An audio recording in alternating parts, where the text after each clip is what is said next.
From Yerevan to the airwaves of Southern California and your laptops and smartphones, this is CivilNet's Daily News Digest. I'm Paul Chadurjan. Maria Titizyan is on assignment. Here are the headlines for Wednesday, October 30th. A mayor murdered in cold blood. Villagers take to the streets demanding justice. Also ahead, 4 months after beginning their sit-in at City Hall, activists retreat, promising to come back bolder and louder. Plus, musicians from around the world strike up the orchestra at a music festival in the homeland. Later, meet the American broadcast journalist trailblazing her way to the top of the evening news. Citizens demanding justice in the assassination of Brosyan Mayor Hraç Muradyan took to the streets of Yerevan. The late mayor was found shot in the head on April 2nd outside his office in the village, which is about 10 miles northeast of Yerevan. Muradyan was 50 years old and a member of the Armenian Revolutionary Federation. He was also a veteran of the Artsakh Liberation War. He'd been mayor of the village since 2005. Muradyan had been threatened a number of times before he was killed. Police arrested 2 brothers in connection to the murder, but the murder case against 31-year-old Araik Bedrosyan and the hooliganism case against Ardak Bedrosyan has moved very slowly through the courts. Protesters today were demanding justice be served. They delivered their ultimatum a week ago, and yesterday activists who'd been staging a continuous protest outside Yerevan City Hall ended their sit-in. The activists were part of the civic initiative We Will Not Pay 150 Trams. They'd been at City Hall since June 26, following the protest this past summer over the proposed increase in bus fare hikes. The activists had been outside the mayor's office continuously, braving the weather and even being drenched at times by City Hall sprinklers turned on them on purpose by City Hall officials. They've been demanding the resignation of 2 city officials they feel are responsible for the proposed fare hikes. Yesterday, they ended their sit-in. What radical measures they plan to take is unclear, but they've been calling on all citizens, civic initiatives, civil society organizations, and political forces to join them to ensure the establishment of the rule of law and justice in the country. How tough is it to do business in Armenia? A new World Bank and International Finance Corporation report puts Armenia in 37th place among 189 countries. The new ranking also puts Armenia 3 places above its last ranking, so apparently we're moving up. If you're curious about how the rankings are gauged, 10 sub-indicators are used. Armenia went backwards in 6 of the 10, but the Republic made progress in 3 of the indicators, including taxes, enforcement of contracts, and startups. Georgia had the highest ranking in our region and is also in the top 10, scoring 8th place in the world. Turkey is in 69th place. Azerbaijan came in at 70. Countries of the customs union didn't fare much better. Russia was at 92, Belarus at the 63rd place, and Kazakhstan is number 50. And Singapore is on top of the ratings list once again for the 9th year in a row. His Holiness Karakin II, Supreme Patriarch and Catholicos of all Armenians, along with a delegation of 12 people from the Armenian Apostolic Church, is in Korea today at the 10th Assembly of the World Council of Churches. The World Council meets every 7 years, and it brings together churches and denominations from 110 countries, representing 560 million Christians. It's considered the most diverse gathering of Christians in the world, and it allows church leaders to discuss their agendas and focus on issues like justice and peace. The official meeting begins today, but already outside the Busan Exhibition and Convention Center, more than 10,000 protesters have gathered. Their primary complaint is that the World Council of Churches promotes communism. The World Council says it does no such thing. The peaceful protesters are singing and reading passages from the Bible. From the education beat, the Board of Directors of the United World Colleges announced it's giving Dilijan International School its final approval to become one of their campuses. The admissions process will start on November 1st for the fall term of what's to be called the UWC Dilijan School. The new campus plans to admit 90 students from 45 countries.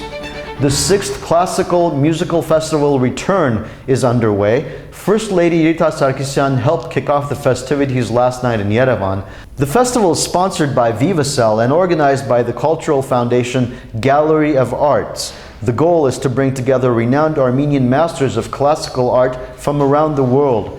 This year's program includes performances by renowned musicians from France, Israel, Denmark, and Germany. Last Friday, the city of Ichavan in the northern Mars of Tavush was the place to be to see some exemplary sculptures. The Art Festival of Ichavan showcased works of art featured in exhibitions between 1985 and 1991. Most of the sculptures on display had been neglected since the early 90s, and many were damaged from the elements. Last week's festival showed off the restored and renovated pieces, and new sculptures were also on display. Some of them were made from scrap metals collected during a cleanup of the city.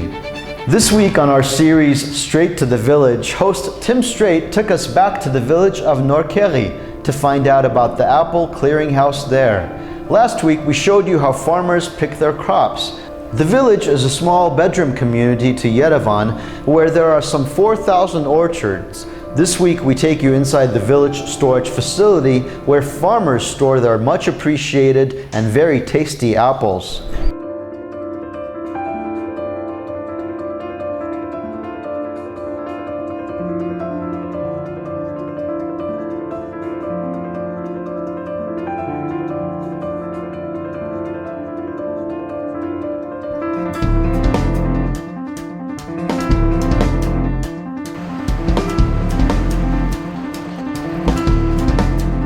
How does this work for an individual farmer? He delivers his apples to this storage facility, and then does he pay the village to store them for him until April or whenever they are sold, or how does that work exactly?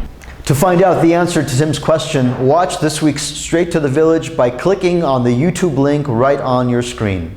The Central Bank of Armenia reports that the dollar is worth 406 dirhams and 50 luma today.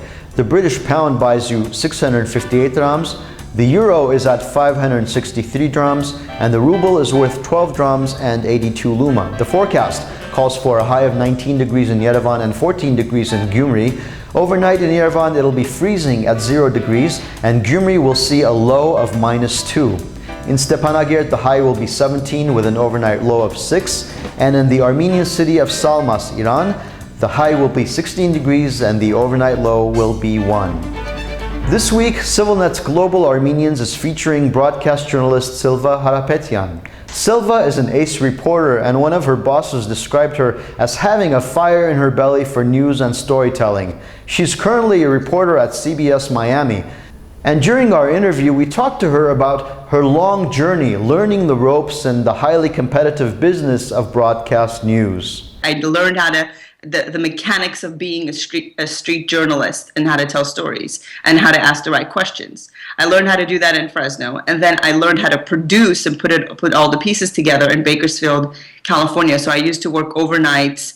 I used to go to work at 11:30 at night and get off at 7 and do it again. For 2 years, I did it for 2 different stations.